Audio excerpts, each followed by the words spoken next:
What's up guys, MrGimms back again for another GimmsRant. Hope everyone's having a great day so far and enjoying Hellraiser chapter in the PTB.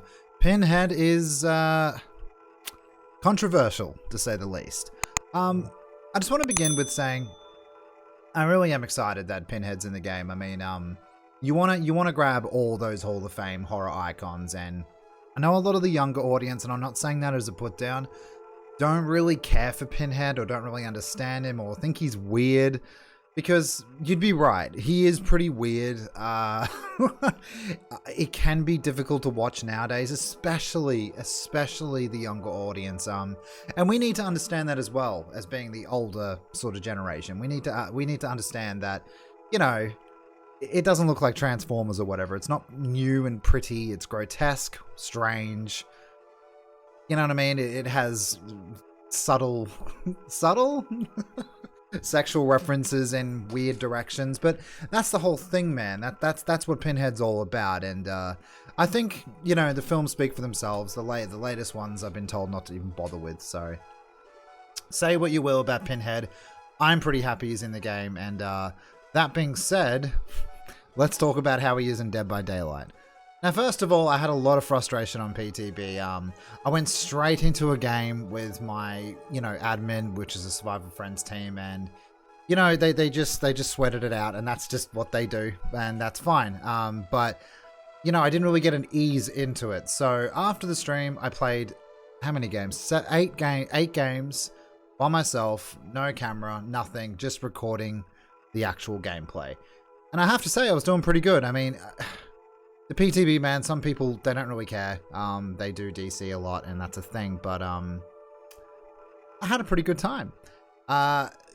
Let's go through his perks first. Let's go through his power, and let's discuss what I like and what I don't like. And remember, this GimmsRant is a review on Hellraiser 2 days in, so it's not a big deal. Things are probably going to change. It definitely will change in some directions, so let's begin. So, Deadlock.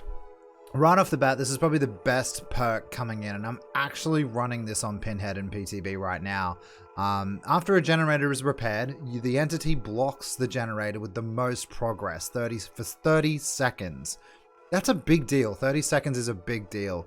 You see its aura in white during this time. So basically, a gen is popping, you're facing a red rank Survivor Friends, they're gen rushing, they're going for gold.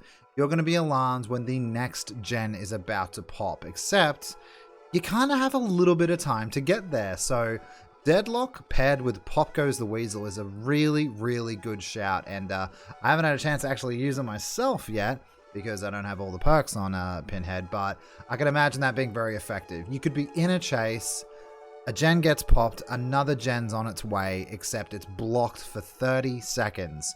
Gives you enough time to square up the chase you're in and probably go pop the next gen. I think this is a really great perk. I think this is, I hope they don't change it, and I would consider using this with pop quite a lot, because Ruin's pretty trash now, guys. Hex totems suck, we all know that. Hex plaything is a waste of time. I don't know how else to say that, man. Basically, the first time you hook a survivor, they become cursed, and the Hex plaything activates on a dull totem. You gotta remember that part. The cursed survivor suffers from the oblivious status effect until Hex plaything is cleansed. So this guy is basically permanently oblivious in the game as a status effect until a totem is cleansed. Until that totem is cleansed. Hex plaything's totem aura is revealed to the cursed survivor when within 16 meters of it for the first 90 seconds. Only the cursed survivor can cleanse the totem. So it wastes a bit of time and gives a little bit more objective to that one survivor. So that's kind of cool.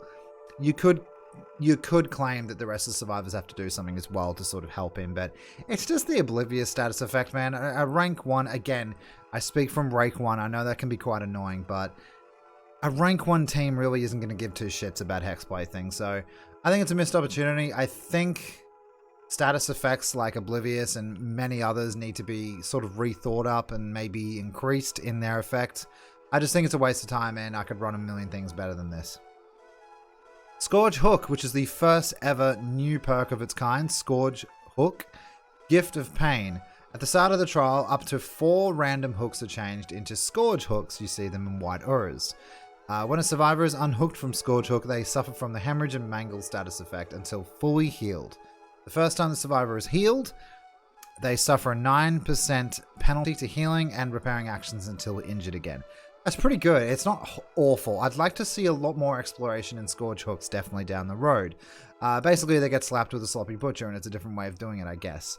It's not horrible. It's not shit. It's definitely got something there, but it hasn't really made into my my build yet. Just run sloppy?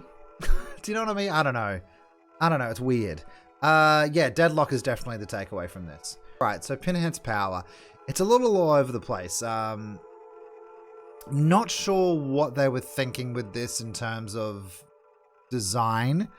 I think it's intricate. I think it's unique. I love the first-person camera on the actual chain itself when you cast it. However, for how you have to use it, it kind of gets sort of wasted. A lot of people in the streams and stuff like that keep saying to me like, oh, you can use it to scout with an add-on. Right, I can use it to scout with an add-on. That's wasting time. Again, rank 1. I understand it's annoying, but I don't have time to scout. I have time to move my character and try to do the best I can with what I got. The actual chains themselves are supposed to be anti-loop. That's how it's supposed to happen. Like the clown's purple bottle, you throw a tonic, it pops, it slows down the survivor, you can get to them, you can do an M1 before they get to the pallet. That's kind of how the chains are supposed to work, and that's pretty cool. But that's about it, really. Apart from that, he's got this passive that will pop if he manages to get his hands on the Lament of configuration, or if he manages to interrupt a survivor trying to cleanse it. And by the way, I want to say that I think it's kind of cool that the survivor has another objective to do. I think that's a strong part to him. I think a lot of people are overseeing. Should there be more to it? Yeah, than just doing skill checks, perhaps, but They wanted a way to integrate the Lament of configuration, you can tell, and they did it in probably the smallest sort of like unmemorable way, but it's in there and it's something the survivor can do, and it actually pairs up with something really, really good, and I'll show some B-roll in a second. But overall, guys, my takeaway from his power is I don't want to put him in a tier yet. I'm getting a lot of 4Ks at the moment, so I don't exactly... You will definitely be able to tell when he goes to live what is and what isn't. But so far, middle of the road for me. He's definitely stronger than some, but definitely got some work. He'll get patched up, I hope. Nemesis did. But yeah, Deadlock for the perks, really good. Think they did a really good job with that one. Yeah, overall, he's a lot of my time with him is spent still being an M1 killer, and I do have a little bit of a problem with that. The chains only really ever come into effect when you're finishing a job, and that's fine and all. I get it on paper, it makes sense and things like that. However, it's a lot of what we've seen before. Do you know what I mean? Like, I thought there would be... I thought it would have been great if they actually showed off a new unique power, and I guess a lot of you will claim that the Lament of configuration is a unique sort of ability within the game, but we've seen things like this before as well, like the jigsaw boxes and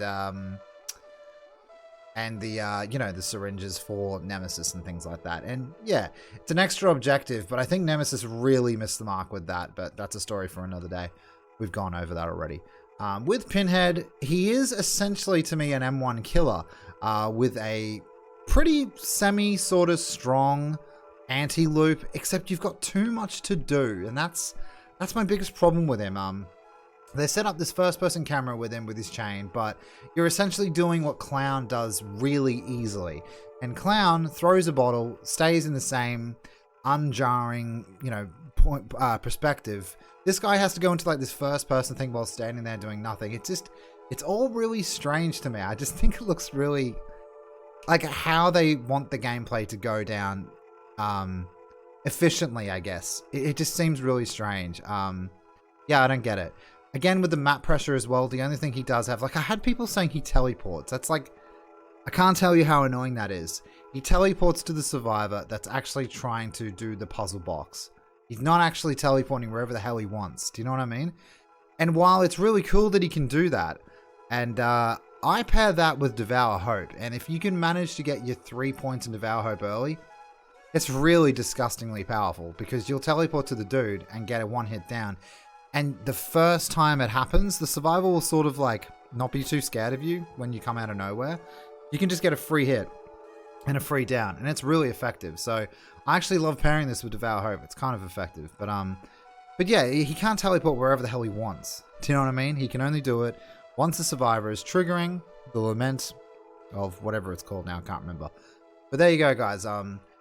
It's all a little bit of we've done it before, except for the, you know, the first person chain, which is really cool. I like it, but for what you have to use it with, you don't really get to enjoy it. And again, the rank 1 gameplay, you don't really get to enjoy a lot at rank 1. You got to be really boring, dogmatic, and have one view, and it's kind of annoying.